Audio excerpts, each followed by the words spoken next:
I would say he should have been more forceful. And you can sleep, Pedro. Feel free. But that's good. We're going to come back to that. But I'd like to go around the room. We'll give Justin a minute though. But I'd like to ask, what was Nadir's best argument for Islam is true? We start with Max. What do you think his best argument was there, Mm, Max? I did kind of like the argument of, okay, if you analyze these claims individually, they don't really mean that much, but when you put them together is that you get this idea. I disagree with the result, but I do think it's an interesting idea, because that's how we kind of go about most things. Maybe if this happens one time, maybe it's a coincidence, but if you see a trend and a pattern emerges, then we kind of verify. I did kind of like that. I disagree with his whole background, no, the whole reasoning behind it, and even the result, but the idea itself seemed interesting to me today. But isn't it usually the other way around? It's like, okay, we're going to see that this claim has predictive power. Then we're going to go test all those claims and see if they're actually true. And if they are, then we would say, well, yes, the Quran has predictive power. I guess we're not talking about the rebuttals, but let's go with this anyways. Hmm. But he's not. He's cherry picking individual specific claims within the Quran and saying, look, there's science, there's scientific articles, even though he rejects scientific method, it seems like. There's scientific articles that support my claim, yet I'm not going to, if you talk about the moon splitting or all these other things like eating camel meat, I'm just going to reject those. Can I speak something about the debate? Because it was so interesting. Nadir, the best argument for Nadir was quite a logical arguments. I Quackological. think that's the best answer for everything. But besides that, he was unable to prove anything. Like I'm just showing you this verse where it shows that um, read in the name of your Lord who created, he has created a man from a clot. It's very clear. I mean, it's not telling that it looked like a clot, or it's not even saying that it's like a clinging like a clot, but it's saying we created human from a blood clot. So which is completely wrong. But also the first question when he made up and he was asking about the pairs, he's supposed to show us the pairs, like, yeah, God created each everything in a pair. And he was just shifting a goalpost and is not giving a proper answer on that too. So he's supposed to hold him on that too and tell and ask him, no, you need to show me the pair, which was realistically is not true. The other thing, like a shooting stars, well, it's in Quran, verse 2 or 3. It says God appointed the angels who are sitting and just looking for the jinns. If any jinn come onto the sky and trying to steal the information, the angel is gonna throw the meteor, which is called shooting stars, and that's how they are shooting the jinns. So this is all hilarious verses, and he was just not properly answering any of them. Yeah. Um, what about you, Justin? What you have any comments about the debate? I know you don't like to take too many sides, but what do you think about the debate, Nadir, and performance?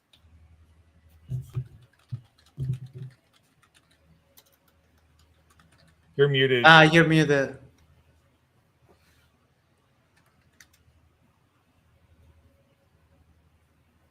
Okay, we'll go on. What about you, Tyler?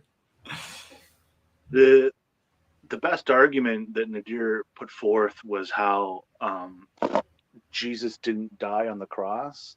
That's something that I've spoken to Muslims about when I'm converting them away from Islam, is that Jesus, according to Islam, is the only person in heaven who's still alive. And even Muhammad said that Jesus will come back and be the judge for who goes to heaven and who goes to hell. And so I tell them that even according to Islamic tradition, Jesus is more important than Muhammad, and people should be following the example of Jesus because Allah made a special trip to save him from the crucifixion. And so I kind of tell them, like, why would anybody be a Muslim, even in according to Islamic scripture, Islamic tradition? Because Jesus is a far better example to live by, and Jesus is the judge of who goes to heaven and hell. And even the Quran says that only God can determine who goes to heaven and hell. And yet Muhammad said that it's Jesus who determines who goes to heaven and hell. And therefore, Jesus is God, even according to Islamic tradition.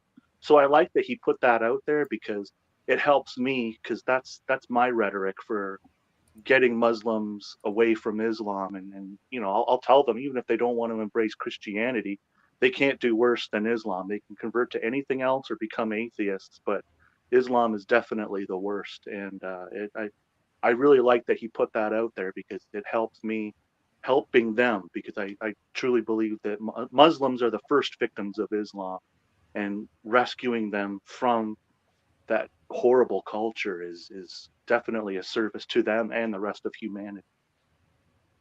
Mike check. Yeah, it works now, Justin. But really quick, I'd like to push back against that a little bit, Tyler, about why they follow Muhammad versus Jesus. But we have a Muslim, or that somebody knows Islam. If you want to respond to that, Issa, why do Muslims emulate Muhammad over Jesus? And would they emulate Jesus if they could? Ooh, that's a pretty heavy duty question. So it really depends on the Muslim you ask. Again, this is something that I always say. It's not monolithic, it's polythic, like every religion. I think people assume that people just have one standard and they go with that. So if we took the standard of the Islamic tradition, there are Nabi, there's the Anbiya, and you have the Rasul. So you have the prophets and the messengers that have come. And what's stated, for some, it's not all Muslims, I'm going to say some Muslims, take the position that all the messengers kind of have an equal standing. And this is kind of an important thing to understand. That doesn't mean that folks treat the prophets the same, but that doesn't mean that the standard isn't there for that. So I think that is something to consider, that these messengers are bringing the message of God. And that's the important thing. So to focus on the message that's coming from these messengers, instead of just focusing on the personality in and of itself, because there's this teaching that's supposed to help people get onto the right track. So I think that that's the kind of understanding. But it is true. That what Tyler said is a narrative that some may go with, and it depends. Some people have a very strong affinity to the ahadith, which are the traditions. And probably a good portion of Muslims would say that they're a part of the Sunni community, and they may take the hadith, but a lot of people don't know much about it. There's like 30,000, probably more hadith that exist. So that's another point in and of itself. So I hope that kind of answered the question. It's a very big kind of gamut to cover. So I think it does. My short answer would be that they're supposed to emulate like the best of us, right? Which would be the prophets like Muhammad or Jesus or whatnot. But the only thing, according to Islam, most Islam, is that they have the hadiths about the life of Muhammad. So in order to emulate Jesus, they would need the hadiths of Jesus. But their claim is that the gospels have been corrupted. There's no actual gospel of Jesus that's legitimate for them to know how Jesus truly lived his life. So that's what's a pushback I was doing against that, Tyler, is there is a little pushback. But Well, Muhammad was instructed that if he had a revelation that he had doubts about, he was supposed to refer to the gospels of those who came before him. And it's been said that clearly he didn't do that because what he said doesn't line up with what happened prior. So if Islam is right, then Muhammad was wrong, and therefore Islam is wrong. And if Islam is wrong, then Christianity is still right. Either way, there's been many videos on this. David Woods talked about this. It's the Islamic dilemma, because they clearly there's even a section where Muhammad was talking to a couple of Jewish people, and he pulled out a Torah and put it on a pillow and said that this will be your judge. And he kind of took a step back from the whole thing. So to say that the Gospels have been corrupted and are unusable is actually inconsistent with Islamic tradition, which claims that the Gospels of the Old and New Testament were actually written by Allah, which is incorruptible. Yeah. Well, they would see the followers corrupted it against the will of God. I understand that argument. I tend to agree with you, but I just want to try to steel man their claim just a tad. But with that, I'd like to shift it over. I just want to, Curious Camera does a shout out to Isa, sent $5 in. Isa, for being the most enjoyable Muslim to listen to in any debate on Islam. Much respect. We need more of you, less Nadirs. And I love Isa. And Nadir, I want to debate Nadir, so I'm not going to see anything bad. But I'm looking forward to that if that ever happens. But I'd like to shift it over to Dr. J and ask his opinion what the best argument that Nadir put forward tonight. I thought the arguments that he put together that his opponent wasn't able to address made him look smart, and whether those were necessarily good arguments or not, I thought they were very, very effective. And sometimes Nadir throws lots of things at the wall. He didn't have to throw too many this time. And when those were unable to be answered, I felt like those are really effective. And so I'm not even sure they were that good of arguments. It's just they were good arguments in this debate because they went unanswered. That's how I was saying it anyway. Yeah, so, but is that a compliment to Nadir, or we'll get into Mike, or unpreparedness of Mike? Maybe. Sure. Well, it's a compliment in the sense that, like, if the goal is to win, that was effective for winning. You know, Sure. If the goal is to be right in the grand sense, that's not a compliment. But if the goal is to win the debate, it is a compliment in that sense. Thank you. And what about you, Isa? I used you as an expert testimony about Islam, but I still want your opinion about Nadir's best argument for Islam being true, and then we'll go to Justin. All right. One thing is I try to take a more of a humble route, and I don't take the position that I know everything, and I definitely don't know. I'm definitely not the master of science, as some people might take that position. And relating to the tradition, or to traditions, but I would say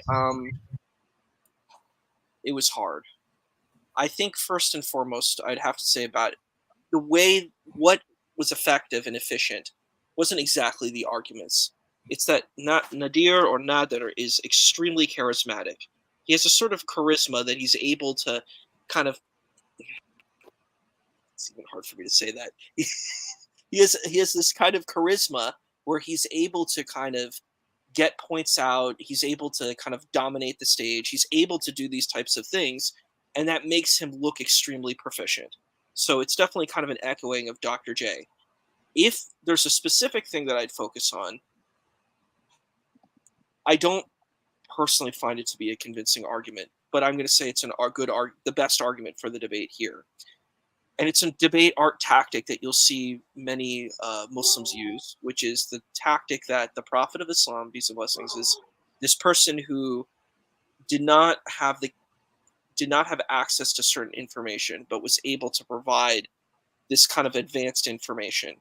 This is a very powerful argument, I think, that can be used because it says, hey, how can this person who doesn't have access to reading and writing be able to convey like advanced scientific understanding? Whether that argument is true or not, that was the argument that was put out. And I think that is a very, if we grant, let's just grant, we'll steelman it and grant that this argument is true, then it comes off being very powerful and strong, and it wasn't really addressed. So that, I would say that would be the particular argument I would go with. You mean it wasn't countered by Mike? Yeah, is that what you're saying? So it stood. And there's one thing I wanted to engage. One thing that Tyler said, if that was okay, quickly.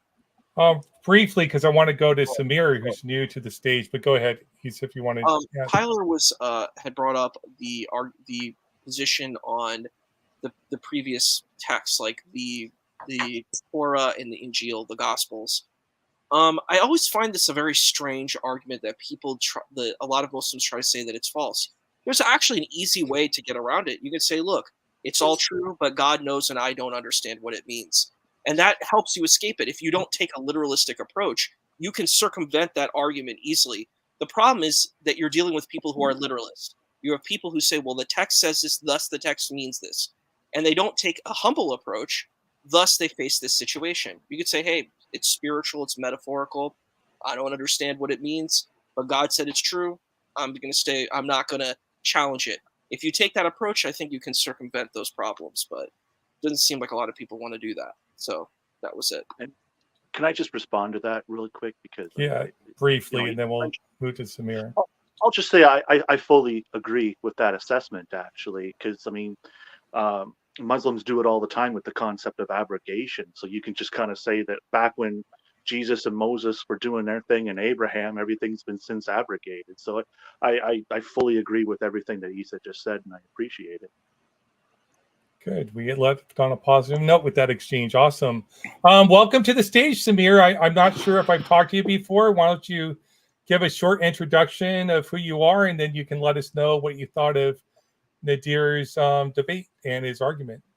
Yes, hi everyone. My name is Samir.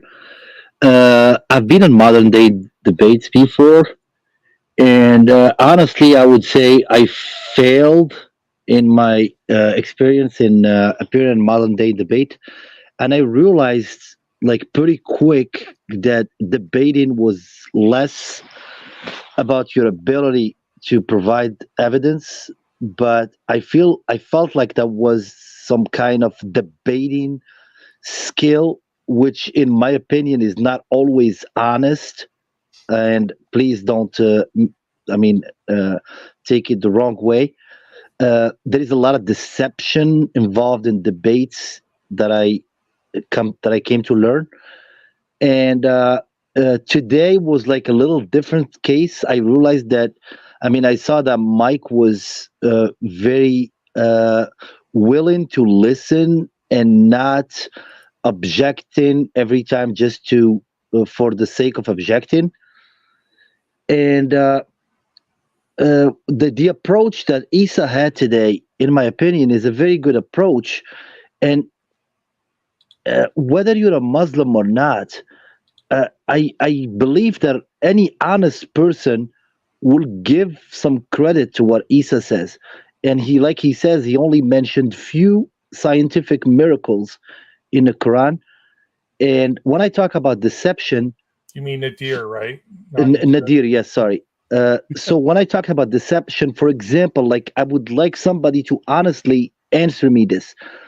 When the Quran, I'll give two examples, and I'd like to hear how could this be refuted on one side and not be refuted on the other. For example, when the Quran talks about when God says we with our might we have created the universe, and we are expanding it, or we are its expanders. When I provide this evidence to either an atheist or a Christian or anybody who's against Islam, rather than taking the evidence for the face value, they would totally discredit it and they would say it's vague, it doesn't mean anything. But then when Edwin Hubble in 1923 discovered that there is more than our galaxy that we live in, and there are tons of other galaxies, and they are the universe is expanding, galaxies are speeding away from each other at a certain rate. It was considered to be the greatest discovery in astronomy in the 20th century, and he received a Nobel Prize for that. So I find this to be a double standard. Like, how can we credit the guy in 1923? Can I respond this guy? Let him finish. Let him finish, Peter. Yeah, I'll give you both points, and I'll be happy to hear your response. And the other claim that I say is when God in the Quran says, "Does human," and this is my translation, so this is not an official translation. When God in the Quran says that, "Does human doubt that we can reassemble his bones?" Surely we are able to reconstitute his fingertips. So when I presented this argument back in the day to T-Jump, he says, well, the Quran says fingertips and it didn't say fingerprints. And now we're talking about vocabulary because the word fingerprints wasn't invented until we started using fingerprints by Scotland Yard in the 19th century. So the Quran clearly says that the fingertips are more unique and harder to reassemble for each person on this planet that ever lived than reassembling the bones. Then I would assume that any honest person would say, wow, this is actually very deep because God is talking about something that nobody ever talked about for 12 centuries until we discovered the uniqueness of fingerprints. But no, I get the response that I get is like, oh no, God is talking about fingertips and not fingerprints. So why God would be talking about fingertips if they're not unique, and how could that be harder to reassemble or reconstitute than reassembling bones of billions of dead people? I'll be happy to hear your answer now. Yeah, just I want to set the stage for what we'll do now. I'm just going to allow a couple back and forths because we do have a program we're going to follow that we want to. But I'm happy to give Bitter a couple minutes to respond, and then you can make a closing statement, Samir. But then we're going to move on to the next topic, which would be about Mike's performance tonight. So go ahead, Bitter Truth. All right, thank you very much for giving me opportunity. So, when the God says that He created universe and universe is expanding, but the God even is talking about the days. God created universe in 6 days, and when you look at the Sahih al-Muslim Bukhari or the Bukhari, it's even talking about the human days. Within 6 days, God created the whole universe. But now we come to know the universe created. There was a big bang like a 13.7 billion years ago, and the earth formation is about like 4.47 billion years ago. So this is all incorrect, and even though in Sahih al-Muslim is talking about the God created the plants on Monday, but the God created also the light on Wednesday. So the plant cannot be exist without the sunlight. So this is another wrong scientific claims. So how can you be sticking with that type of claims? Okay, I'll be glad to answer you. I you see, this is exactly what I mentioned when I started my comment. I feel like you didn't answer my question about the universe expanding, but I'll answer your question if you didn't answer mine. This is actually more of a miracle, and I'll give you a proof.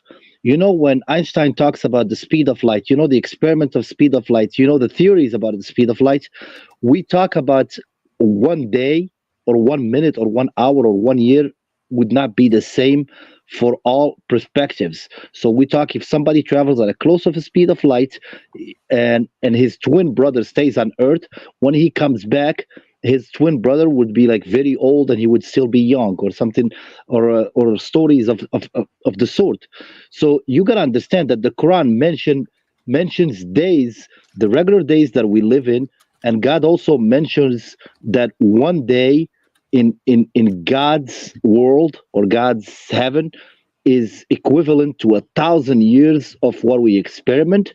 And God also talks about Judgment Day being 50,000 years of what we experiment. So this actually should make you think that there is a book that talks about the time being different for different perspectives, something that would be totally crazy. For 14 years people would actually try to discredit the Quran for these miracles being in there, until we actually discover the science that supports these claims. And then you would say, wow, how could the Quran actually survive for all these centuries against the current?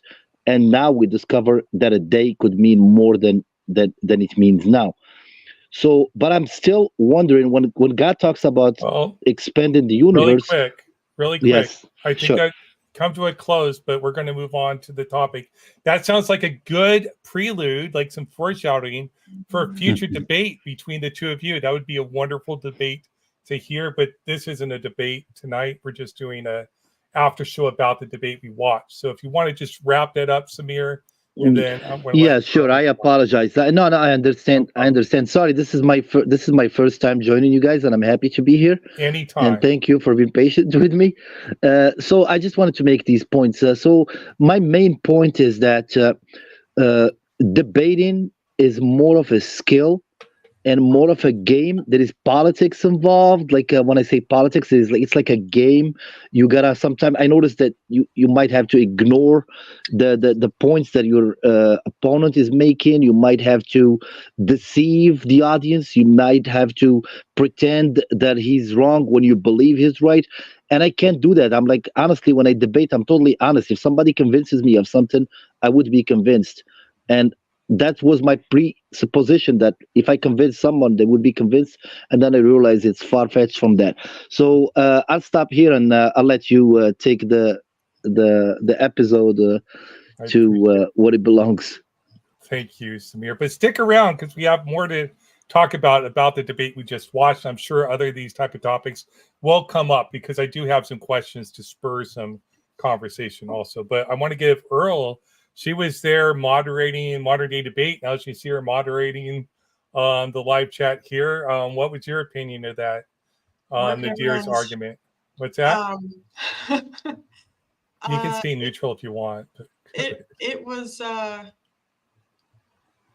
interesting. What was his best argument?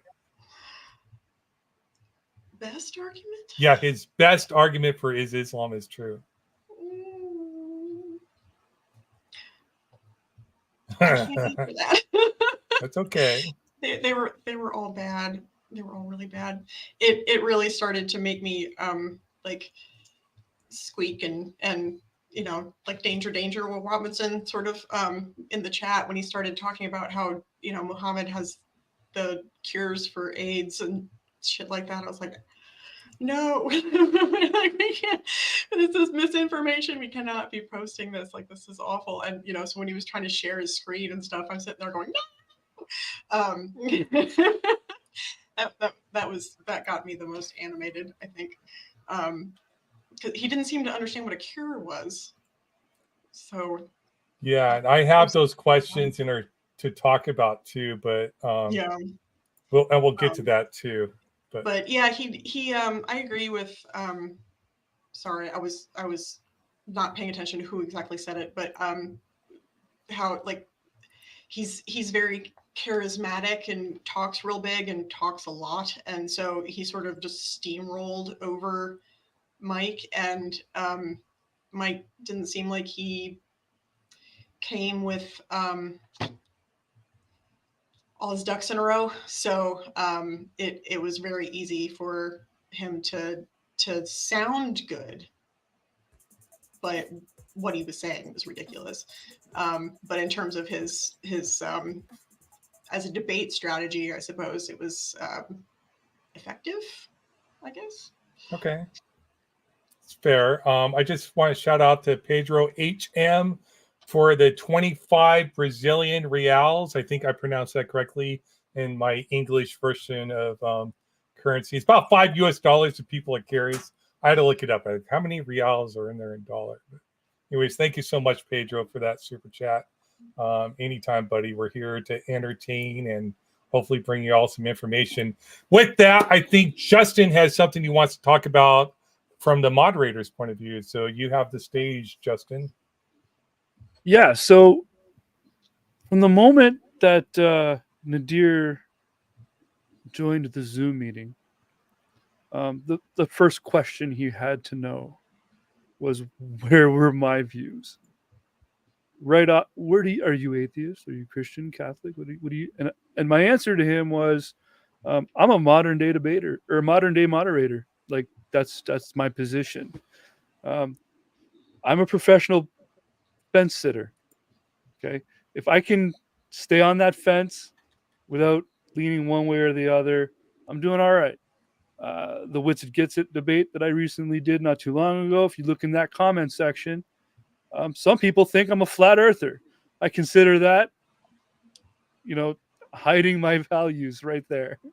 Okay. Now, having said that, this was tough.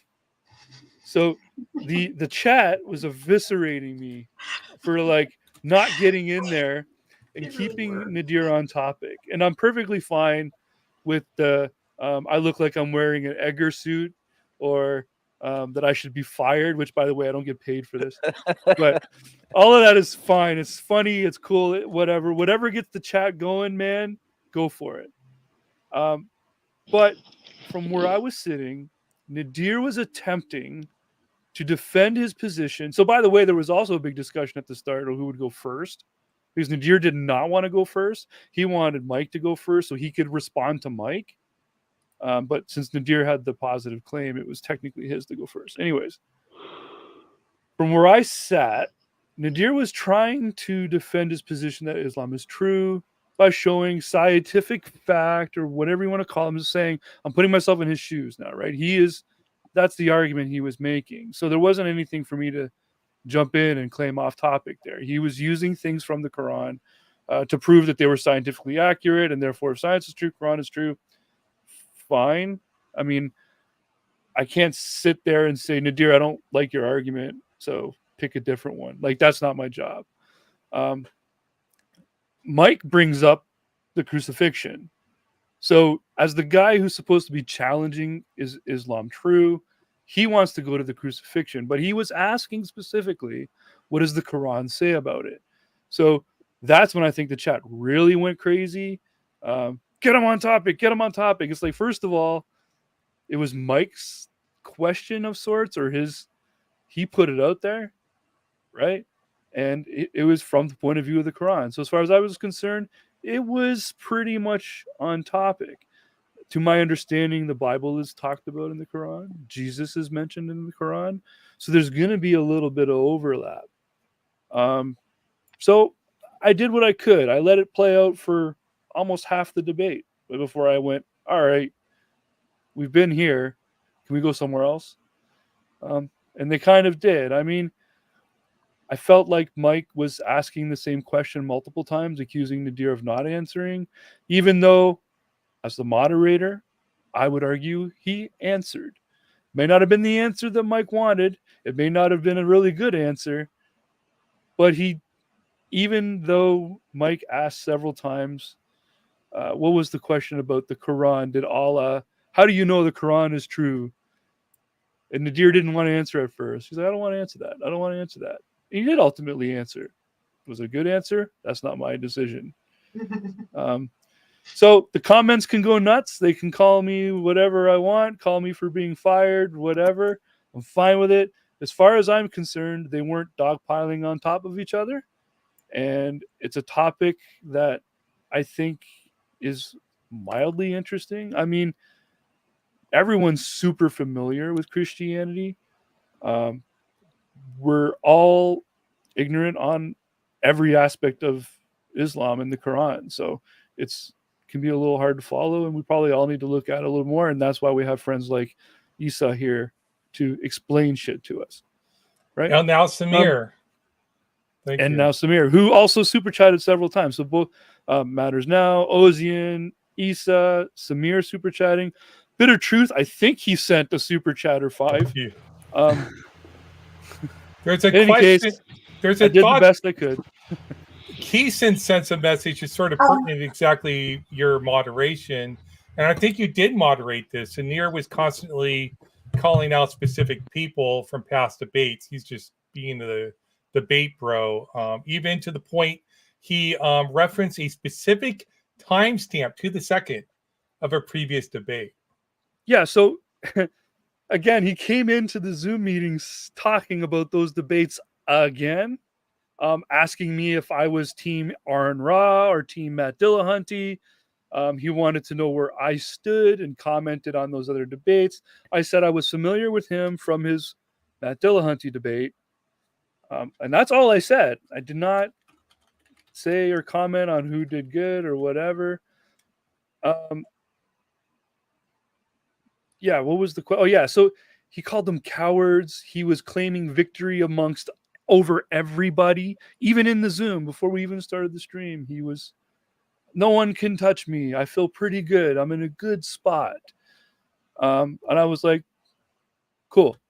I mean, great. I mean, if you feel like you have defeated every challenger that has come your way, great. So I think he was trying with that, calling people out like cowards and stuff. He was trying to throw out a challenge out there to anybody that would accept it.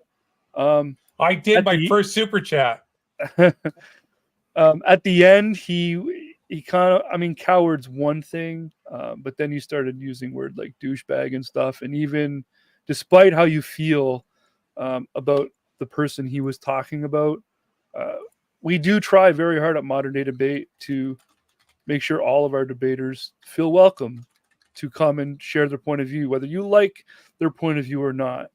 So those of you who know what debate's coming up on Tuesday, that's going to be a hot and electric one. Daniel, you. Yeah, and despite how or what you think of him, Modern Day Debate's position has to be like, if we got to make them feel welcome on our side. You guys can do whatever. So professional fence sitter. All right. I think Dwight Schrute said it best. The best way to fence sit is just put the post in your mouth. And that's what I'm going to do now and give it back to Ocean. And we will our next pre-show is scheduled for that debate that's coming up on the 16th at 8 p.m. Eastern time. So our pre-show will start at 17 p.m. Eastern Standard Time. I welcome Muslims to come on stage, Christians, whoever, atheists, so we can have a pre-show and an after show to discuss that debate. But Dr. J wanted to say something about your moderation. I personally think you did an okay job. I think Mike at some point has to take responsibility for pushing back. But anyways, go ahead, Dr. J. Yeah, I thought Nadir was going way off topic, talking about Christianity, attacking it instead of defending Islam. And then it got thrown to Mike at some point, and then he brought Christianity back up in a couple different times. And I'm like, I mean, what's Justin supposed to do? I mean, Mike is just jumping right into it. So I'm not sure what you were supposed to do. And when Mike would get the chance, he would reset things. Okay, Mike, you ask your question. He wasn't able to lead it anywhere. So I don't know what you're supposed to do. If I were rooting for Mike, maybe I could be frustrated with you because Mike wasn't doing enough, but I don't think there was anything you can do because when Mike brought it up after you had said to move on, I mean, I thought you were stuck there. Yeah, I mean, on one hand, you want to see kind of a fair fight, right? Because that's what makes it exciting. That's what makes it fun to watch. But like, I can't in the private chat be like, yo, Mike, ask him about this. Or like, why don't you say, like, I can't. That would not be right. That would be such a farce. I can tell you, I guess I could say this and still remain on the fence a little bit. The Matters Now crew went through like a week and a half of Ozian constantly throwing ideas at us about his flat earth debate. And the amount of research and work he put into, I think there was a couple of times where he was like, what do you guys think of this? And we all just like, we're tired, man. We're going to bed. Like, having said that, every debater is responsible for their own research and how much time they put into research and how they're going to make an argument shows, right? A professional sport team, football team, soccer team, they don't go on the field and just like stand out there and run around like 10 people chasing at the ball. No, they have positions, they have a strategy, they have game plays they worked out in advance, and that's debating. And I think Samir was actually trying to touch on that a little bit. Like, debate isn't just like two guys fighting or arguing. There is a style to it. There's a little bit of a strategy to it, or a lot of strategy to it. There's research. Research is the most important part of any debate. Thank you, Isa, for the $2 super chat. Amazing. We love Matters Now. Thank you so much. Amber, thank you so much for coming out on stage and for the super chat. Appreciate that. We're making millions now, $2 at a time. All right. I know.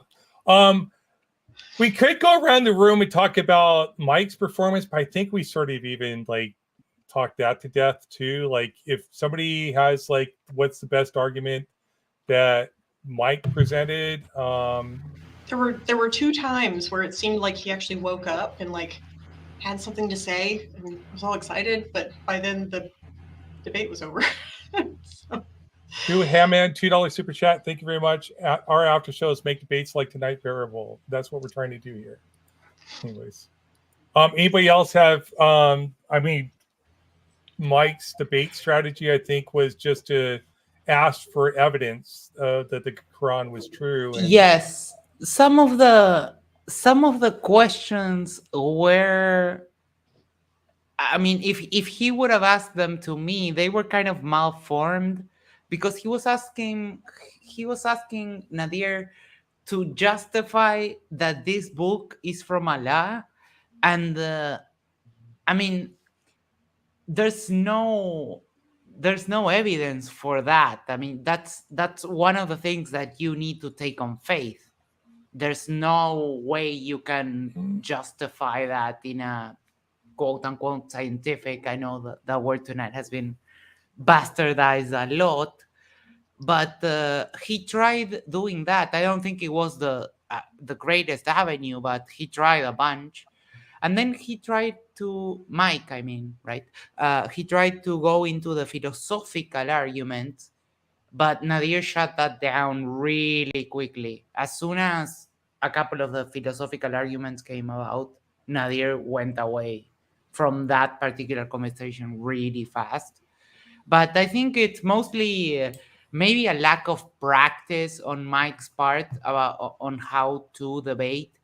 And we've talked about the last couple of shows with Witsit, it takes a very special debater to go up against someone like Witsit. I think on a different level, it does too a little bit with Nadir. He's good, not maybe not as sneaky as Witsit, but he's a good debater. thank you. Samir, if you didn't know, there's private chat messages for you in the background about setting up a debate with Bitter Truth if you want to read those. We have a Discord that's for anybody. It should be in the description. If not, I'll post it in the live chat right now. You can join our Discord and learn about our content and stuff like that. But maybe we could go to you, Samir, like if you watch the debate. Ask you, since you're the Muslim here, do you think that Mike presented any good arguments, and if so, what they were? Okay, what I believe is that Mike insisted the whole debate on a question that is there any evidence for God? What's the evidence for God? What's the evidence that the Islam or the Quran came from God? And I have a defense for Nadir here, because Nadir didn't phrase it this way, but he kept trying to actually provide scientific evidence. But what he should have said at least once is that he's providing the scientific evidence to prove that if the predictions are above any human's capability, then that should prove that that book came from God. So if for example, the book was able to predict before Hubble's Nobel Prize worthy discovery that the universe is expanding, if the book is able to predict that 1200 years before Hubble, then it is supernatural, and that proves that it came from God. If the book is able to prove that God is talking about fingerprints uniqueness 1200 years before Scotland Yard, then that book is supernatural. That's the claim is supernatural, and that must come from God. So he just never phrased it this way.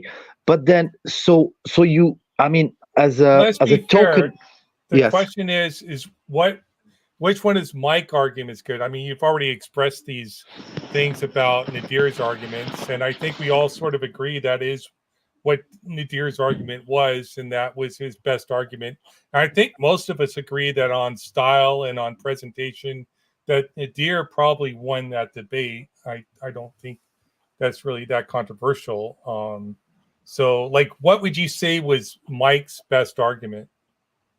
You know, I don't want to sound rude, but honestly, I caught the debate halfway through, so I didn't catch it from the beginning, and I didn't have a chance to go back and listen to the first part.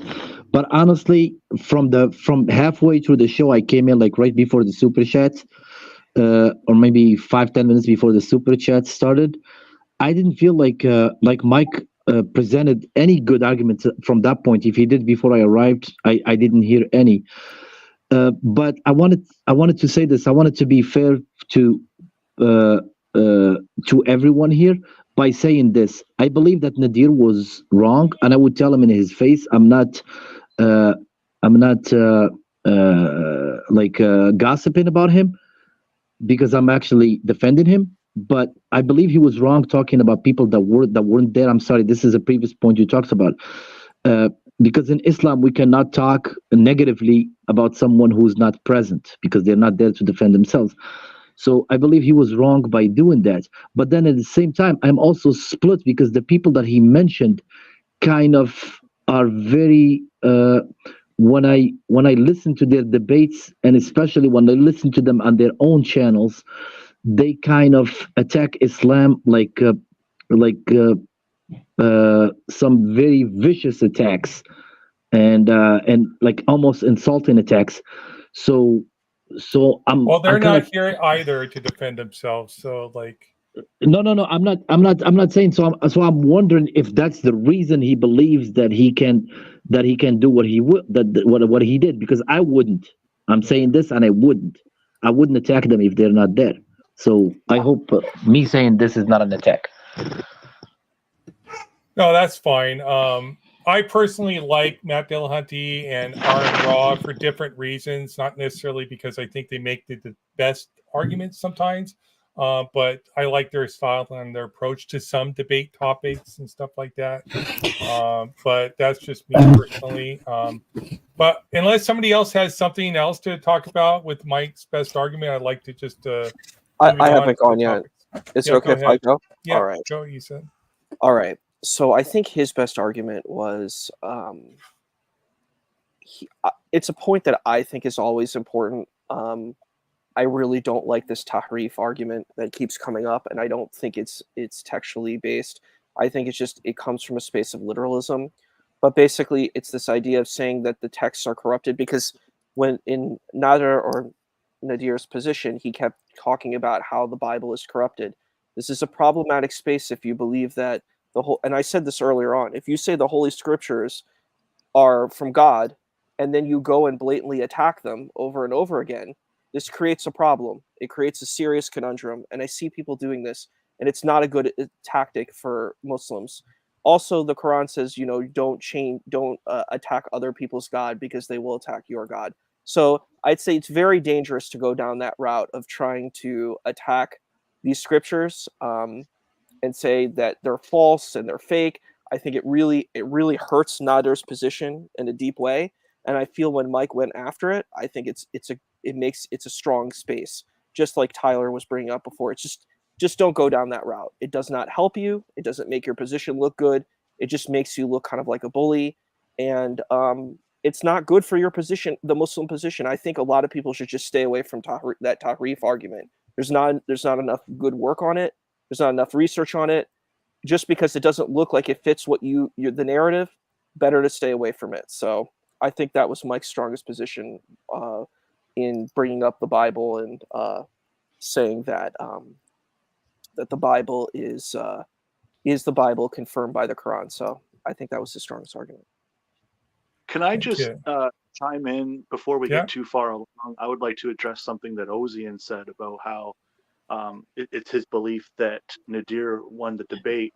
I respectfully disagree with that assessment. I think the super chats won because they rebuked his points, they rebutted, got him to fumble, and I think the super chats really did what Mike didn't do, and that's call him out and ask him questions that he couldn't answer. And I really do think that Nadir lost that to the audience, what with the super chats, and that's my assessment. I And agree at with one that point, entirely. he didn't want to answer some of those super chats. Did he was answer like, my? Wait, did he answer mine He about wanted- Kyle Adams? Yeah, I mean, sort of. Yeah, like Okay. he's up to a debate, whatever. As far as he's concerned, no one can touch him right now. So it's like whatever you want. I think if he goes and looks at a Kyle Adams debate, though, he might want to choose his own partner, but we'll see. That's actually a debate. Sorry. I just wanted to just say that at the oh. start of the super chats, Nadir didn't even want to answer them unless they were on the topic specifically. Now, Oh, yeah. maybe I'm wrong, but super chats don't necessarily need to be on the debate topic. I think some people, maybe just straight out of curiosity, want to address a debater on their opinion on a certain thing. Now, of course, you don't want to be super chatting about personal information, but in any case, he ended up answering them all to the best of his ability. In my last debate, I tried to save Caleb from a gotcha math question.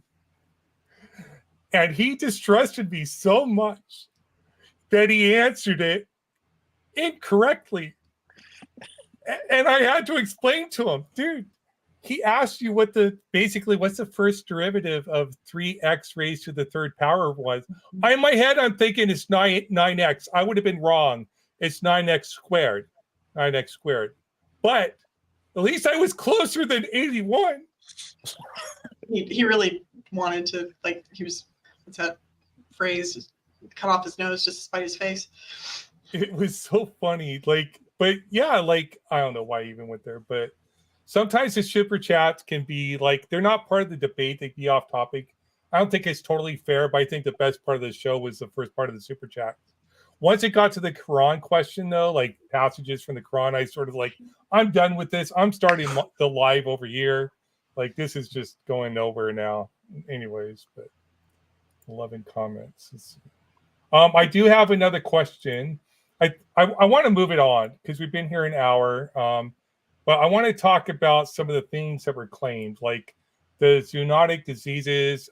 To me, there is an equivocation fallacy being made between the definitions of what cure means versus what prevention means. He claimed there was a cure for all these diseases. No, he was talking about you can prevent getting these diseases. The problem is animals can get these diseases. They can mutate into a disease that can vector through the air, not through eating the meat. Also, all these animals, bats, all the ones he was complaining about, you take Ebola. We don't know if Ebola was originally transmitted from monkeys or whatever it was to humans through meat or through some other means. We just know it came from an animal. That's it. So his argument was silly. Anyways, let's go around the table. Let's start with you, Max, unless Justin wants to talk about it.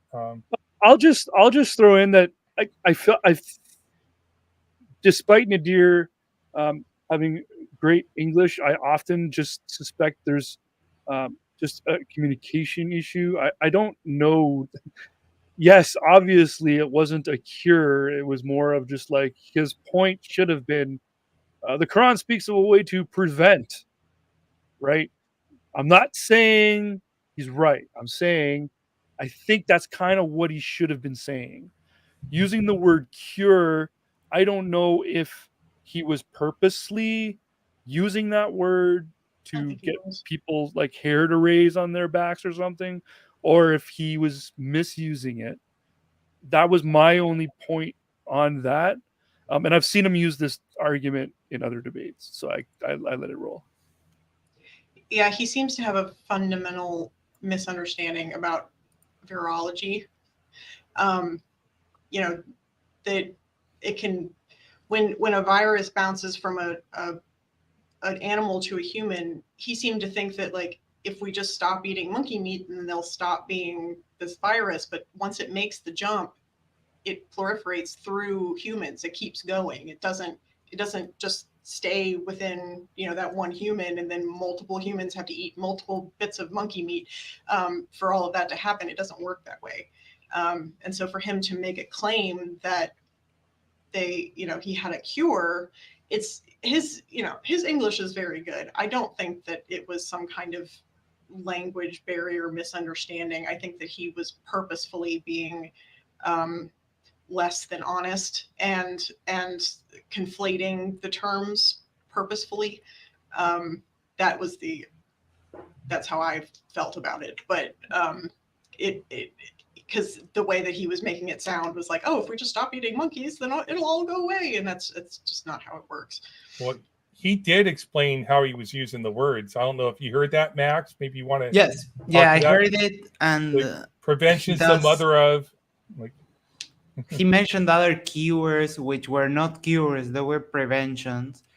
but then he kind of went about this all night, making these very grandiose claims, like this couldn't have happened if it wasn't revelation from God, or in the case of this, um, he made some really big claim about, oh yeah, this couldn't have been if it weren't for X. I forget exactly what he said now, but uh, when it comes to all of these matters about zoonotic contamination, I mean, eating meat is not the only vector.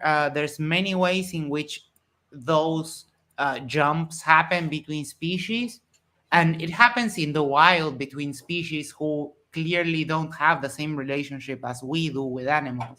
So, I mean, he's very wrong in the scientific conceptions he uses to try to explain these things. And let's continue around the panel, Yeah. because I can ramble on about this particular one for a while. So He kept saying fanged animals, and that's yes, a fang is not a scientific moniker that we use for canine teeth in the wild. There are most animals that eat meat technically have something considered a fang. I think the closest scientific way to use that is more that it has like some kind of poison can go through it. I think is more accurate. But they use fang like dogs have fangs. It's just an elongated canine. But that would get rid of a whole lot of meat sources if you eliminated all of that. So he kept saying that was like somehow scientific, but really the term fang is not a scientific term. The Well, thing there's is, this is only not related to one specific animal. It can be related to any animal, like That's what I mean. chicken, Many uh, meat-eating beef. animals have fangs. Right. So I was just actually trying to prove that whatever the Allah is forbidden is actually a fact, and is proven by the modern science.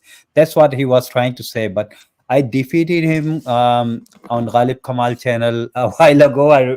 And since whenever I offer him for the next debate, he keep saying that I really can't go this way, and I don't want to reply, and I don't have time. Sometimes he's making excuses because he doesn't want to debate with me again. Since well, since I make an argument like Allah restrains sky from falling, and we know sky is mixture of gases. Gases never fall, but it will be bleed in the space. That's all written in Quran. This guy, I respect him, this Samir, but with due to respect, I was keep saying that if there is a scientific error in Quran, would you be willing to debate? Would you be accepting that Quran is wrong?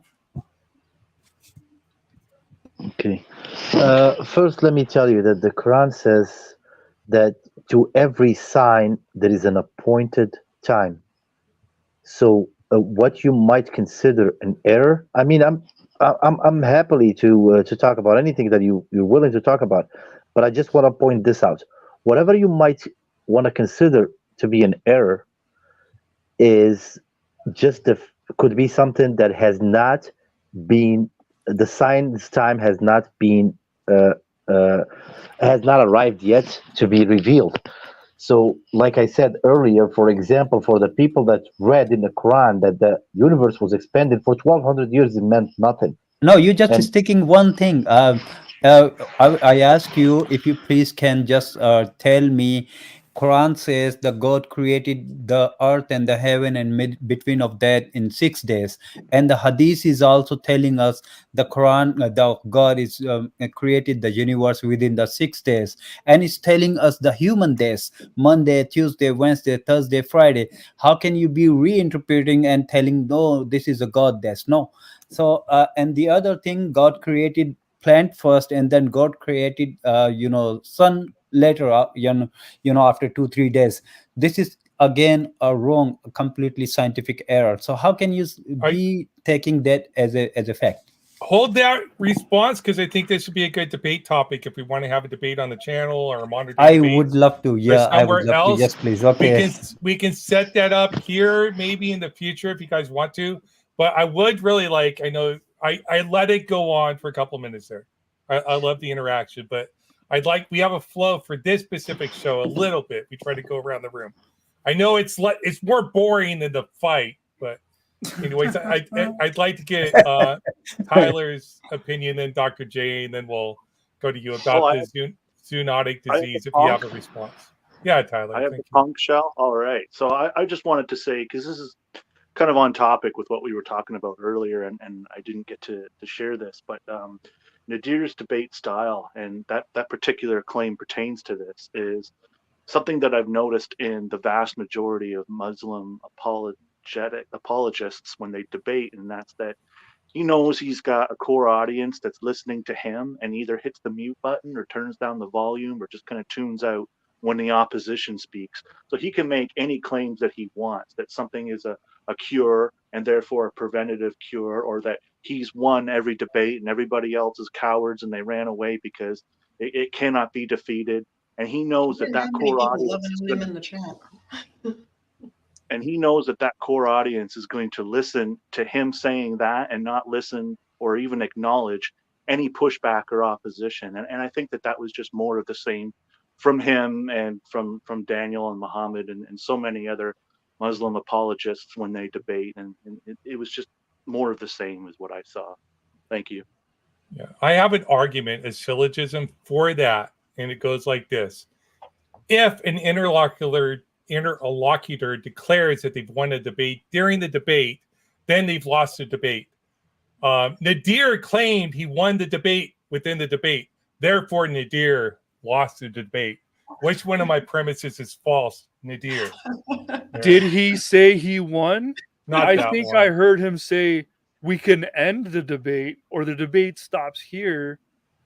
I am prepared to be wrong on this, but I don't know that he said the words, well, then I win. Well, then it doesn't. Then the conclusion doesn't follow for Nadir, but it has followed for other people I debated. I believe every debater on modern day debate said the same exact thing. When have I ever declared I've won during the debate? I mean, by I mean most. Against Caleb? Okay.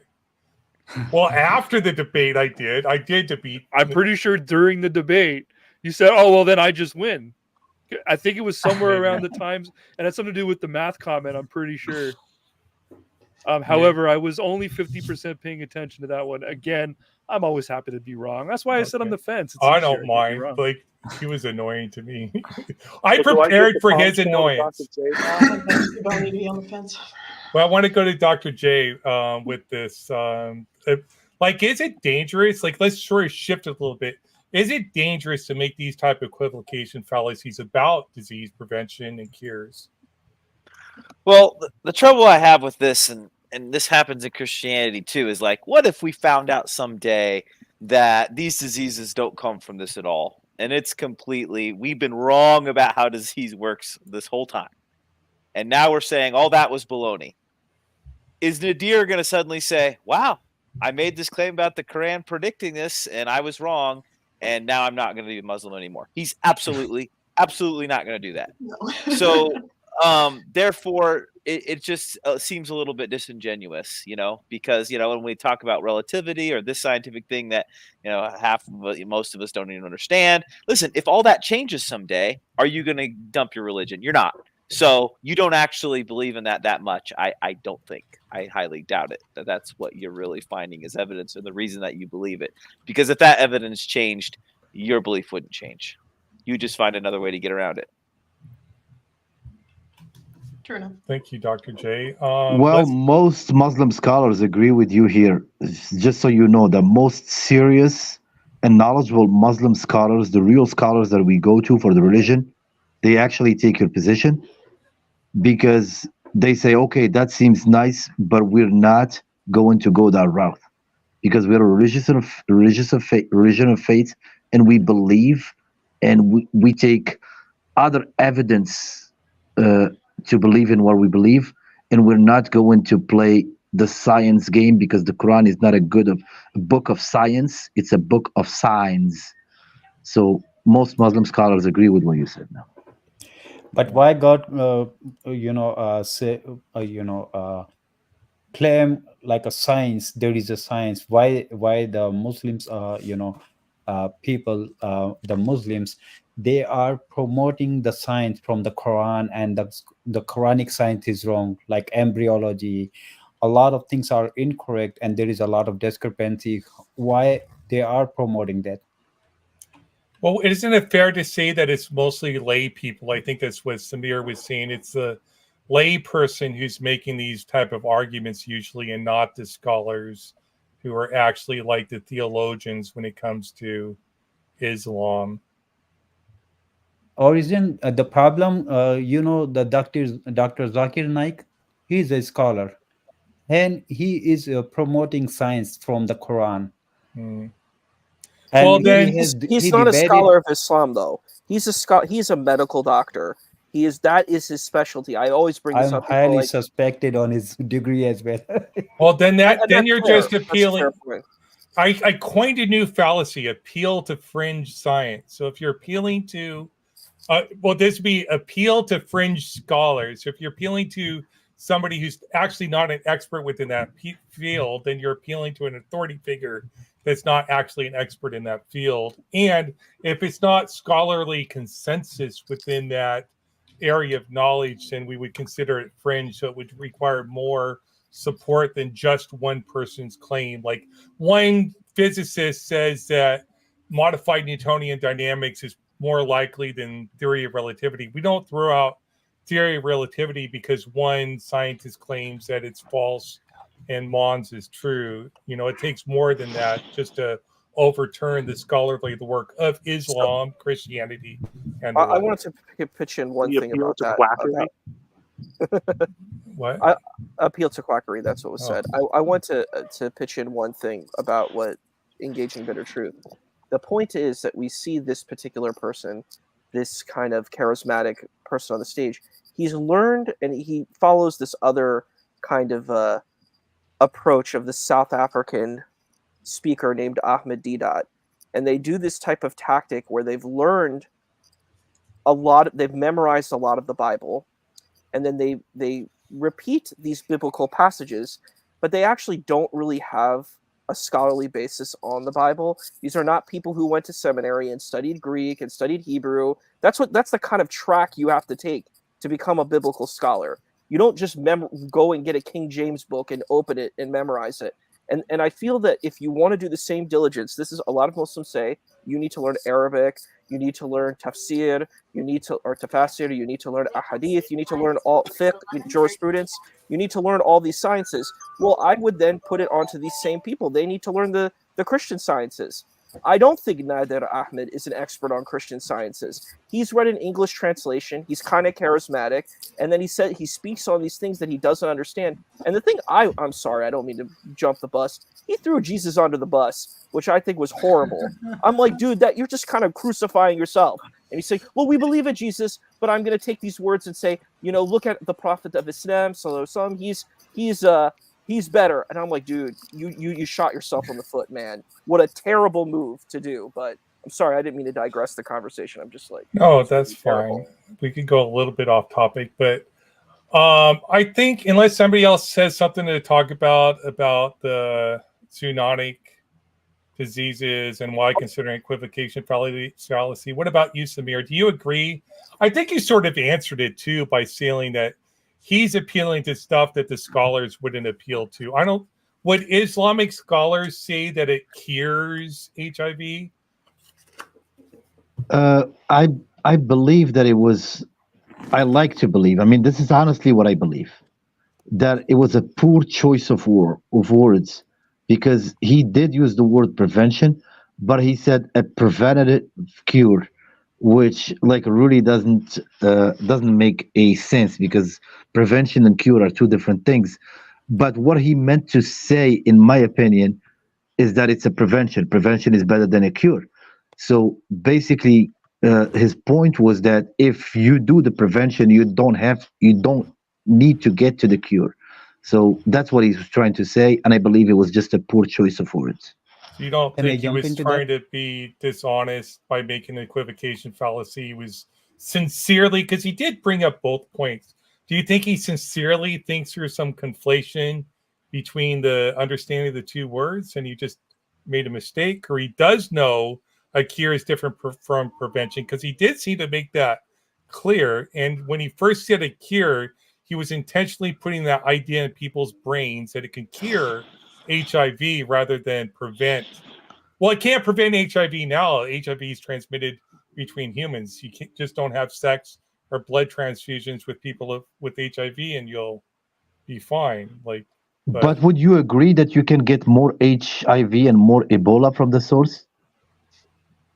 And more coronavirus from How the do you source? have more No. of it? You've got it or you don't.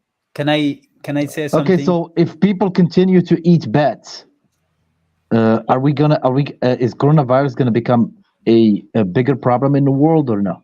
Well, No. Is it gonna be preventative to stop eating bats? Coronavirus has already made the jump from animals to humans. It's not, the more bats you eat is not going to make more coronavirus. It's going to make a different one. And we don't know if it's from So eating. you agree that it would still it would make the problem bigger? We don't know if it's from it makes eating. a different problem. Yes. No. So can I say something? Yeah, go ahead. Yeah. So when the God is saying he's telling you to forbidden the meats, but God is also allowing you to marry with incest, and incest marriage is bringing up the genetic disorders into the I don't babies. want to debate incest. We're on. No. We're on Yeah. well, we're not. You guys can have that debate later on. Okay, I know you yeah, want to gotcha. debate the Quran. I don't know if Samir, he's accepting my challenge or I not. want to add. Okay, go ahead, Justin. Oh, hold on. Justin Sorry. wants to speak. Yes, Justin's caught So, right now. Go ahead. It's okay.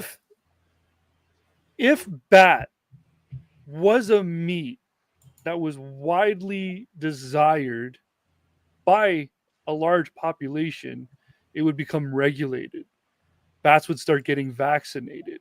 They would start getting screened for disease more carefully. We would still have and we do have the problem of disease through the meats we already consume with mad cow and avian flus and swine diseases, but we minimize that. How? Through regulation. Yeah. So even if we were to grant that there's a potential problem in disease by eating wild meat or game meat, those meats would just get or would need to be regulated better. It wouldn't matter. If someone offered me chicken or steak right out of the Wuhan lab, I wouldn't want that. Well, it's not the lab; it's the wet markets that are down there. And we don't know we don't know precisely where vector that's one. the waning theory. Yes. Yeah. But I just want to. I don't want to make a claim about that virus in particular. I just want to point out that we don't know precisely. We just know the region it came from. Like with all these diseases, we don't know where the first vector actually specifically happened and why it happened that way. But I just want to go to Isa and see what he wanted to talk about the zoonotic diseases. And I want to know if you think it's dangerous to spread this information that you should just not eat these things and somehow it's going to prevent you from getting these diseases when we know it's some other cause now, at least. And it's interesting because I was speaking with the mods on this too on the Modern Day Debates Discord. I really don't think people should start talking about stuff that they are not versed in, and talking about scientific stuff where you have not done the work. I'm not saying you have to be an expert, but you got to do some work. And like learning a few catchphrases is not, and sounding charming and charismatic is not doing science. It's just like, a snake oil salesman. They come up, they sound very charming, they learn a few words. There's a skit on SNL that I think is really funny, where this person, it's one of the characters, it's one of the Wayans brothers, and he's like in prison, and he starts saying all of these words, and he sounds like he's really smart, but doesn't really know what he's saying. You know what I mean?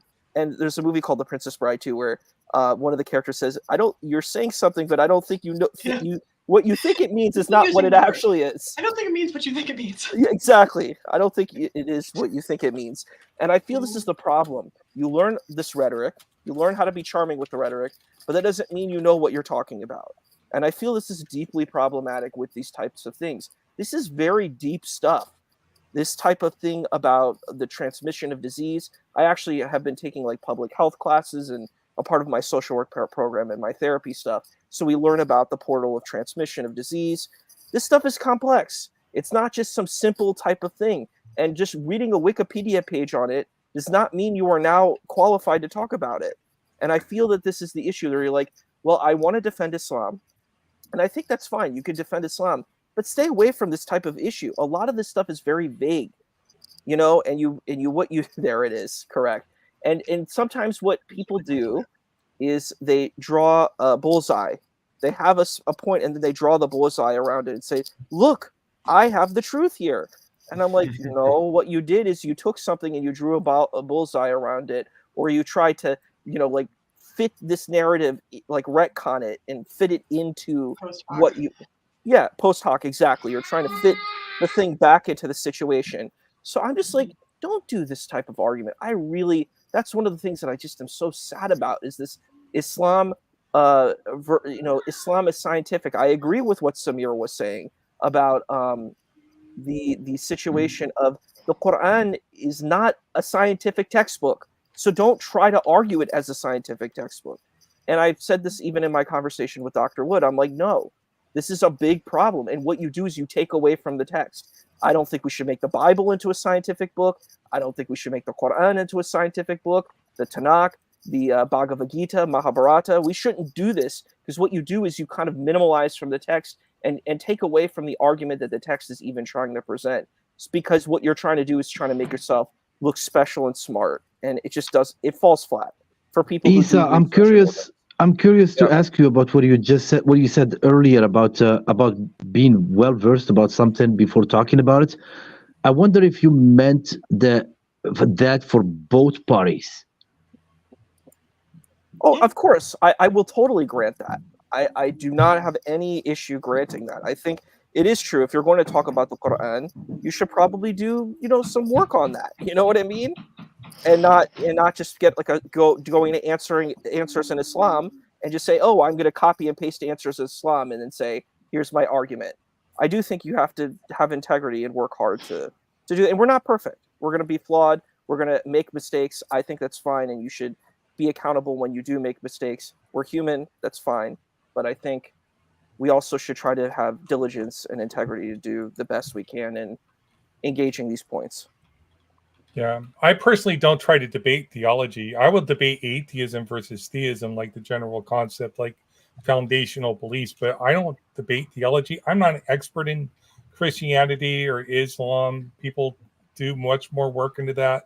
A lot of atheists do, like Matt Dillahunty. Go ahead, dude, debate Christianity. I don't know enough about Christianity to debate it. Now, I could debate that slavery is immoral. I can make that argument, but that's a philosophical argument and not a. But if they don't believe slavery is moral, then we have nothing to debate. Just pointed out. But I do want to move, unless somebody else has something to say about zoonotic diseases. I want to. There was another claim that was made about epilepsy, and I do grant the fact that there are passages within the Bible that to me are troubling when it comes to like people with episodes. But then there's also people speaking in tongues that that are holy. So I don't know, but so there was. I was. I think that people think I think people forget that there was a whole nother thousands of years of civilization that happened before the Bible was a thing. Yeah.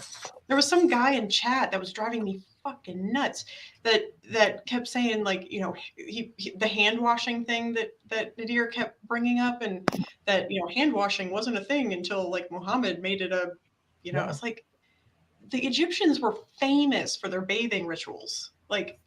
They were around for a whole millennia before the Bible was even a thing. What do you It's do you not worse hear than yourself? that.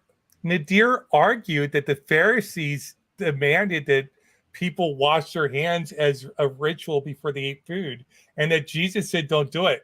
So even in Nadir's own argument, he's saying the Pharisees, the Jewish leaders, demanded that people wash their hands. So but his argument was that Jesus, this was Nadir's argument, that Jesus was wrong to demand that people don't wash their hands. And Dr. J looked it up, and I would say he's a Christian theologian, the expert here.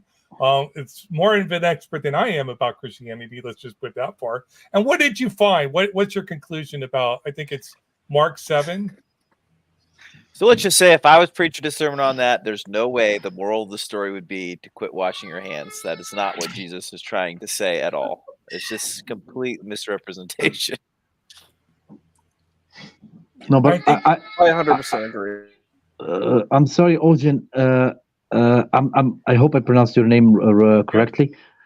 I believe that he missed out on making the point, because what Islam did, and Isa would know about this, it's wudu. Our prayers are 5 times a day, and 5 times a day we have to wash our hands, our mouth, our noses, our faces, our hair, our ears, and our feet, and then our arms all the way up to the elbows. So this is something that we do 5 times a day. 5 times a day. This is besides washing from janaba, Don't you have a which rock is or something It's too filth. that you You're use? talking about ghusl. There's ghusl and wudu. Ghusl is the Yeah, larger purification, and then wudu is the smaller purification. And it Mm. is, that's true that these purifications, I think the exceptionalistic claim was not good for him. But yeah, it's true what Samir said. But yeah. But So when you wash, what is the yes, motivation? the people What is the still getting motivation infected between? when there was, pandemic.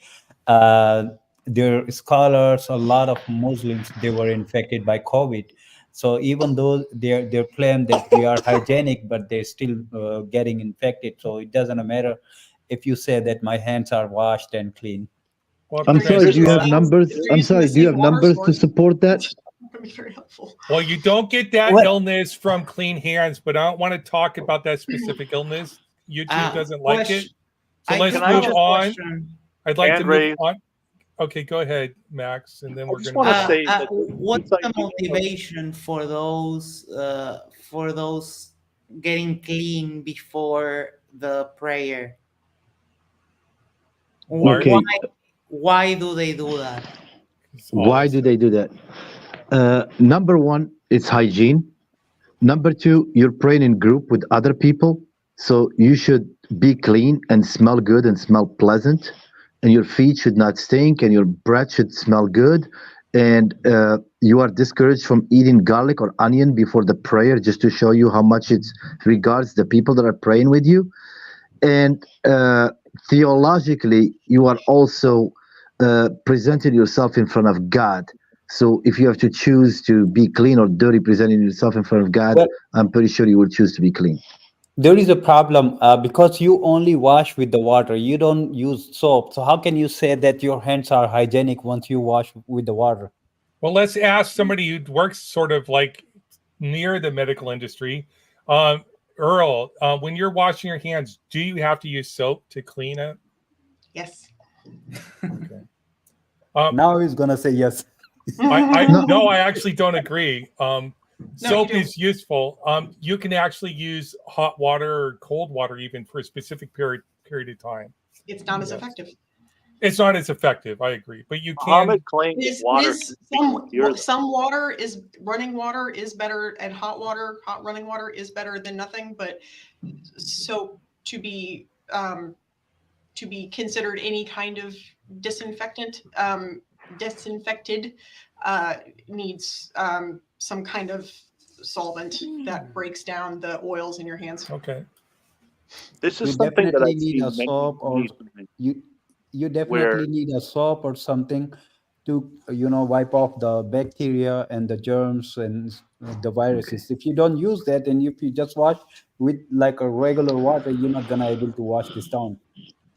okay, but that's what I'm trying to say is that washing in the modern sense is not at all what was happening back then. So it was a misrepresentation of the point that he was trying to make, that scientifically Muhammad claimed that people have to wash, and it's just not what was happening back then. Like we understand virology now. Dr. Samuel Weiss was committed, because he talked about microbes and bacteria, and he was right, and that's why washing is a standard in the healthcare industry, and it's kind of spread around, because like we understand hygiene better now than what it was back then. And when Muhammad said that water can never be impure, he could have just meant like rinsing whatever was on your hands in a puddle of mud. Like it's not the same washing or purification or hygienic cleansing as we understand now in modern times. So he was completely misrepresenting his own point. It was intellectually dishonest what he was trying to claim. I'm sorry, aren't you using the exception now to prove the general rule? Listen, cleaning your hands 5 times a day is better than never cleaning your hands. Does anybody disagree with that? No. Okay, so whether it's the fact that God was inspiring people to do it, or whether people wanted to do it so they'd be clean in front of God, like, and it also Not stink had up to this their other neighbor. I'm all benefit. for that. Yeah, whatever. Like, cool. Okay, But it does predate Islam, right? That you do agree that it predates Islam, Samir? Yes, I agree, Okay. except for the 5 times a day, it doesn't. But I'll give you an example. For example, the soap. The soap is something new. It's not something that existed in Jesus' time or Muhammad time. But I'll give you an example that Islam would encourage you to use a tool on top of what you're using. For example, there is a stick from a tree called miswak.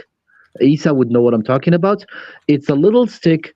Once you brush it against your teeth, it will get like little bristles, almost like a toothbrush.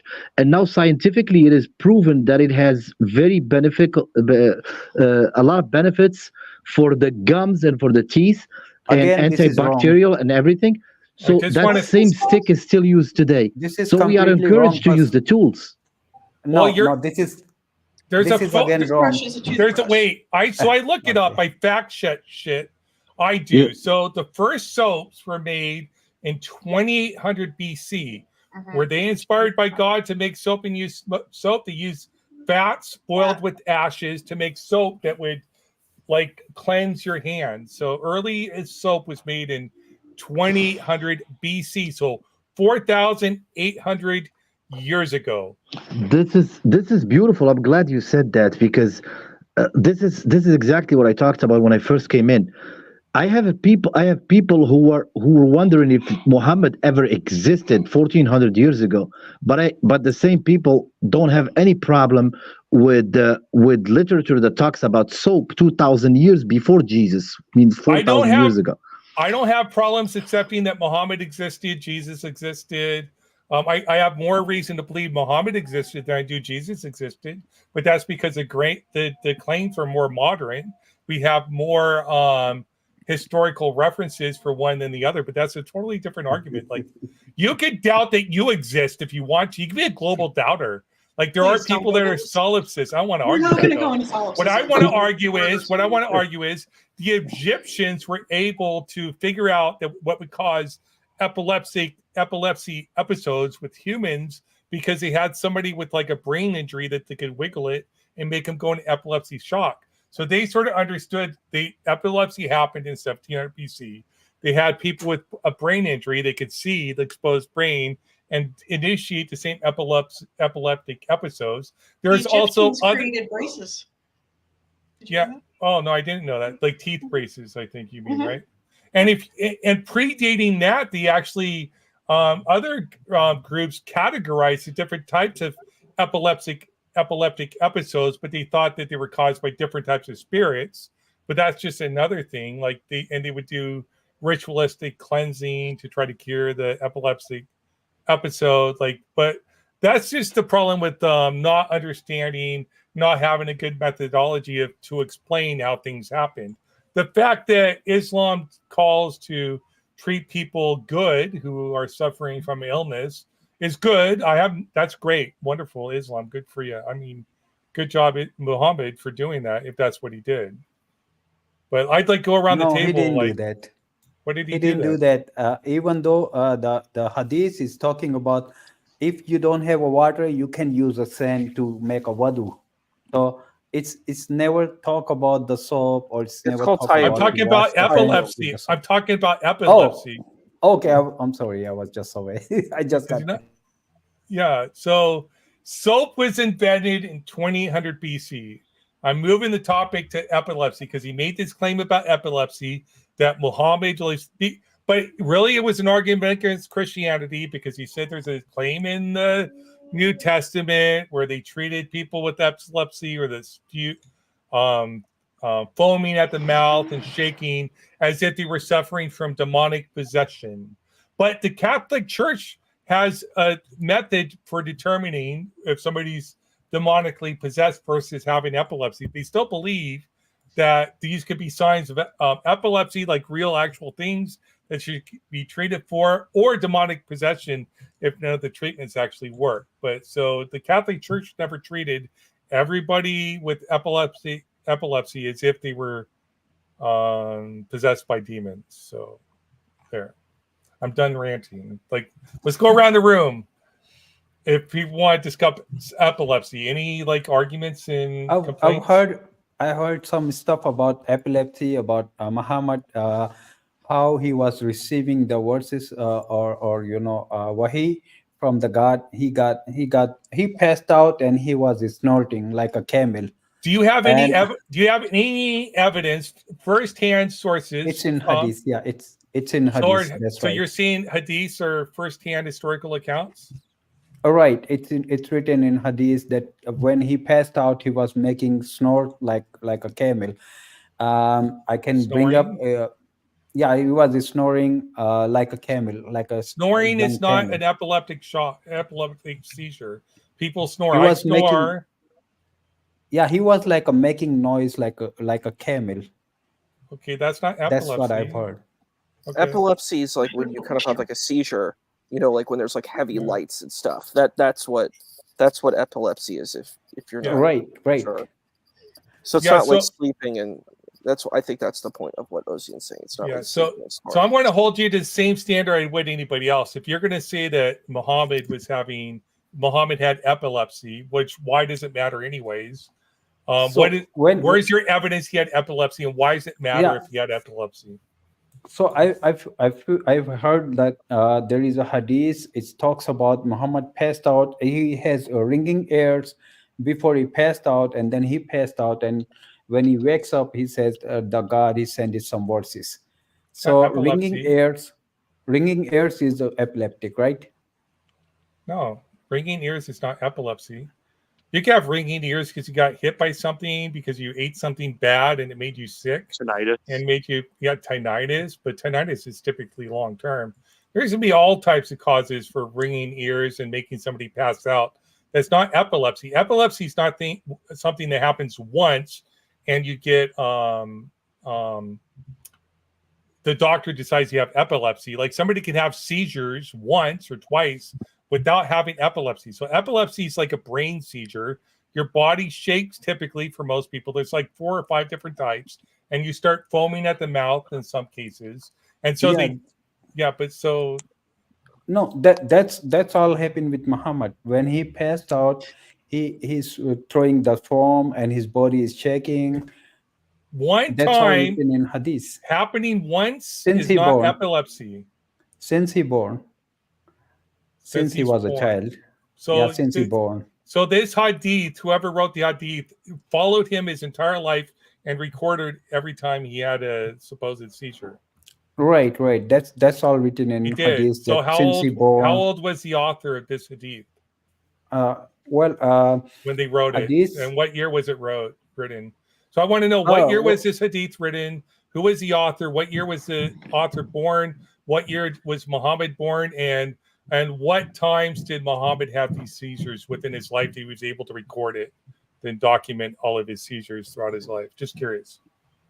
No, I fully understand. Well, so maybe I have to do research and I can bring up the hadiths, but those are authentic hadiths, and I've heard when I was hadiths are false to me, so I reject your claim that Muhammad had epilepsy, or not epilepsy, but I did say epilepsy.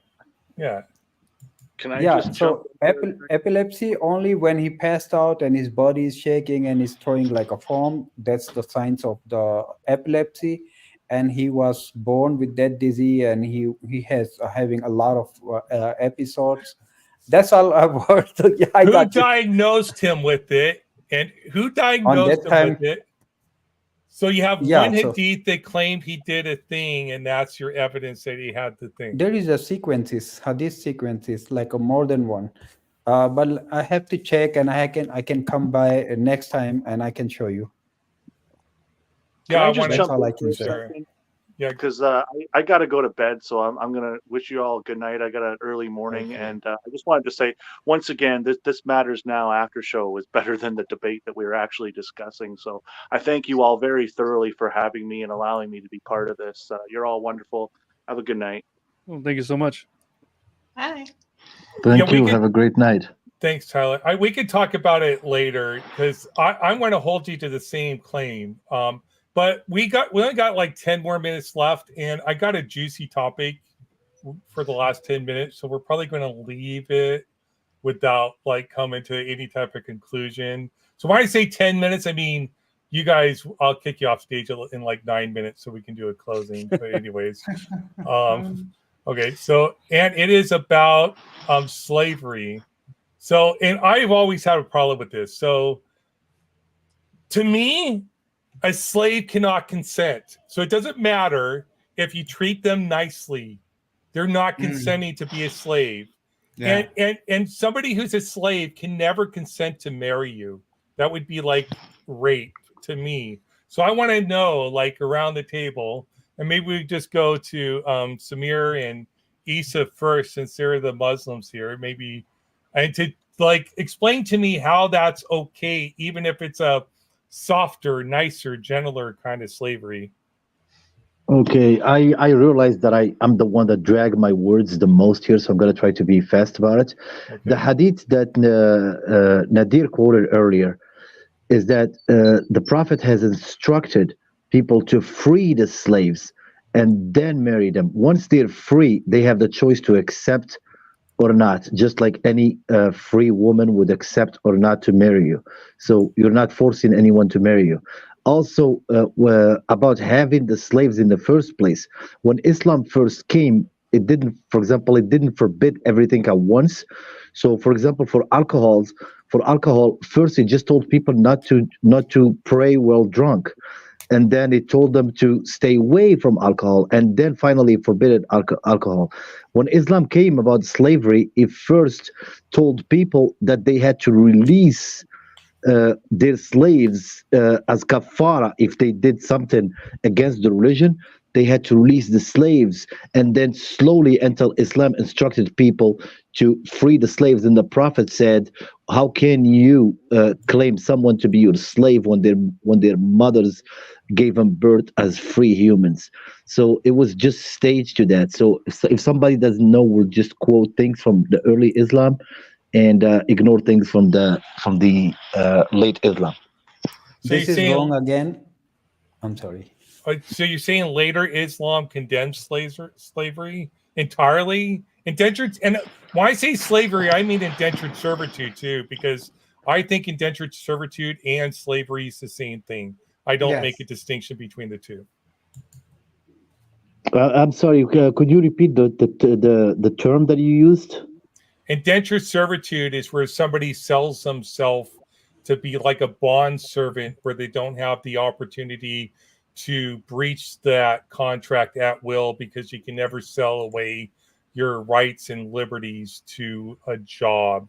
Like in the United States, any type of employment contract you can breach. You might have some type of signing bonus you might agree to getting, and you have to pay it back, but they have to collect that. They cannot make you and force you to continue to the work. It's sort of like something that sort of like at least an American philosophy, when it, especially after the 14th Amendment, was it the 13th Amendment? 13th Amendment, where we abolished indentured, we call it indentured servitude, where you sell yourself into service and you cannot leave the job. And or versus slavery, where somebody takes you or somebody else sells you into service and you can't leave that service. So I think both are the same thing. Yes, I can answer to that. like I quoted the hadith, and if the brother with us here was an ex-Muslim, then he would know the hadith. The Prophet says, "When did you made? When did you make humans as slaves when they were born free or their mothers gave them birth free?" And also, there's another term that is used in Islam. It's called Mawla. For example, Salim ibn Qais, he was Mawla of Omar ibn Khattab. Means the Islam stopped using the term slave in the later years of Islam in Al Medina, and it was called Mawla. So Mawla, he was the servant of Umar ibn Khattab. He worked for Umar ibn Khattab, but he was free to leave at any time. He even narrated some hadiths that are completely against Umar ibn Khattab, but he was never punished for that, and he lived his life happily until he died. And those hadiths were used by a group of Muslims, now the Shia, to try to discredit some of the Sunni versions of Islam. So Maula, and even the word Maula is very respectful, because when you call somebody my Maula, that means you're calling him my master. So it went from the person being called a slave to being called a master of someone, out of respect. All right. Okay. I mean, did they condemn slavery? I think was the question. Yes or no, really quick. Yes. Okay, good. That's fine. I also condemn indentured servitude as long as you're able to leave. If we call it like an indentured service, but you can still leave, that's fine. Like, okay. I don't think Do you mind? Muhammad. Sure. I don't think Sorry. Muhammad condemned slavery. He keeping the slavery, and slavery only abolished like a couple of years ago, at 18th or 19th century. The Abraham Lincoln, who is the one abolished the slavery. Before that, it's never been, and it's been practiced in Arabic countries for years, and it's already on the Google. The other thing, I just share a screen, if you can share.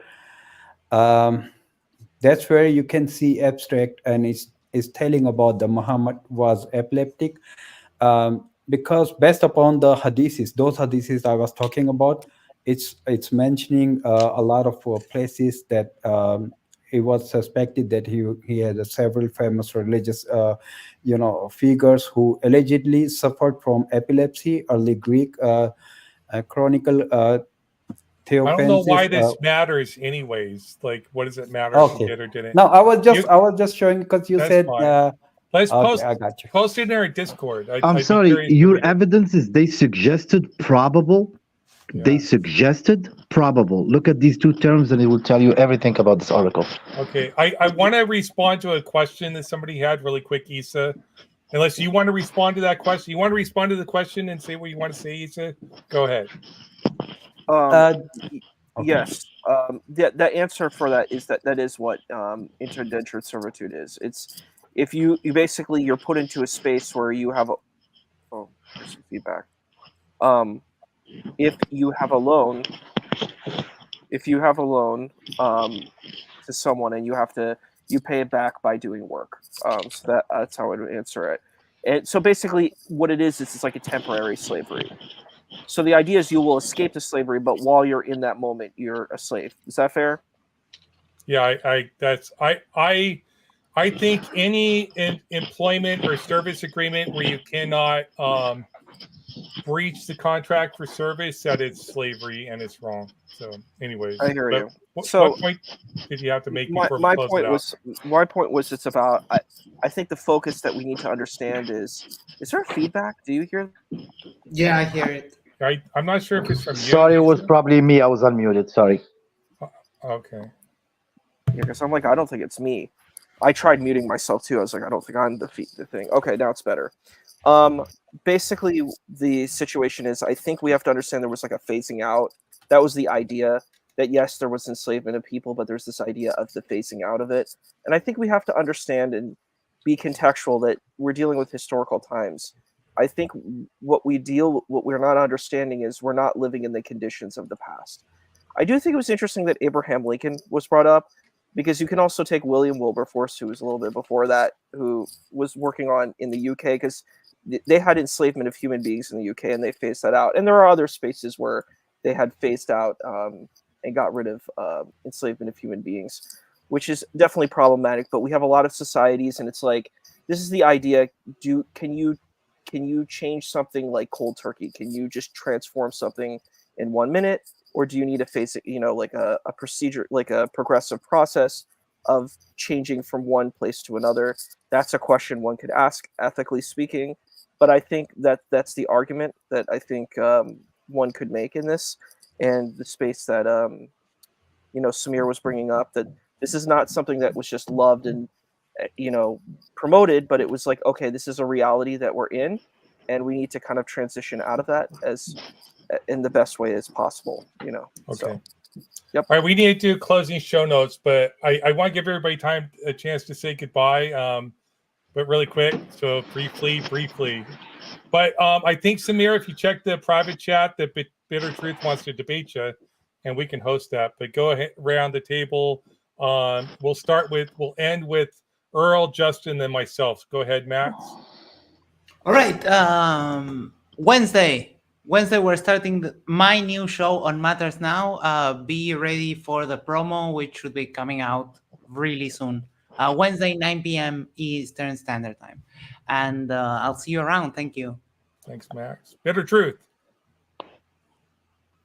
Yeah, I'll be waiting for Samir whenever he is ready.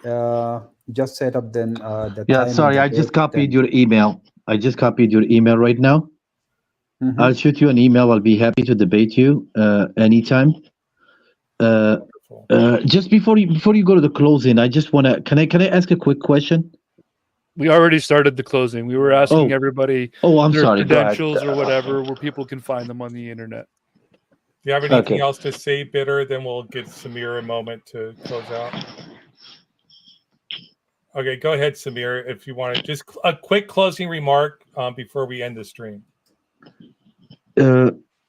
I'm actually, for being here for the first time, I'm happy to meet everyone. I'm like really pleased to see how respectful everyone is here, and I'll be very happy to debate in here, because one thing that took me away from debating is the fact that other people could invite themselves to insulting my idols, and I don't see anyone here doing that. So I'm very happy to join this page. I'm going to subscribe, and hopefully I'll be a regular here if I'm invited.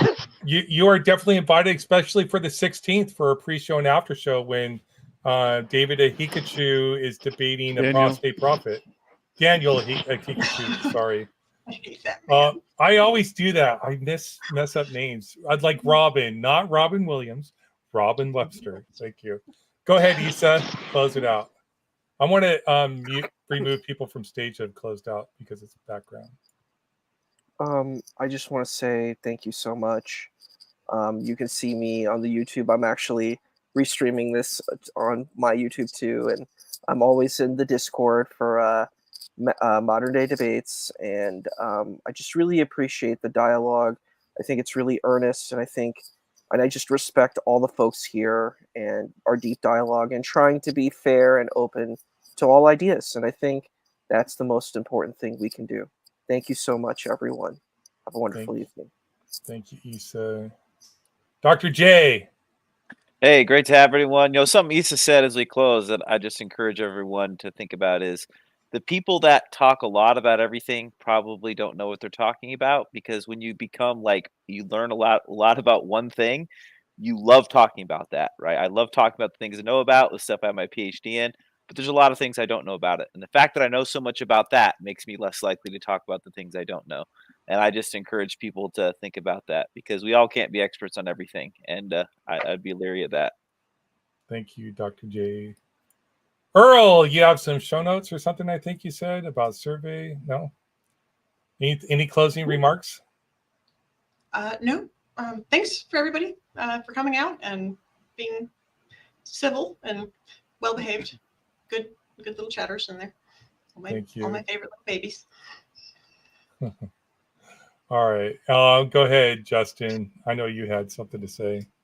Yeah, so we postponed the Sunday show tonight. So I don't know if Jimmy Talks TV is out there watching, or maybe he'll come and watch the recording or whatever. But thanks for allowing us to reschedule that. I apologize, but you're rescheduled. I'm looking forward to that hangout with you.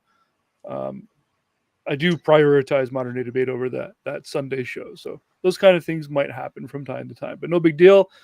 Next week we've got the Kentucky Atheist on February the 18th. February 18th. Awesome. But next week we've got Kentucky Atheist. So that will be a wild ride regardless.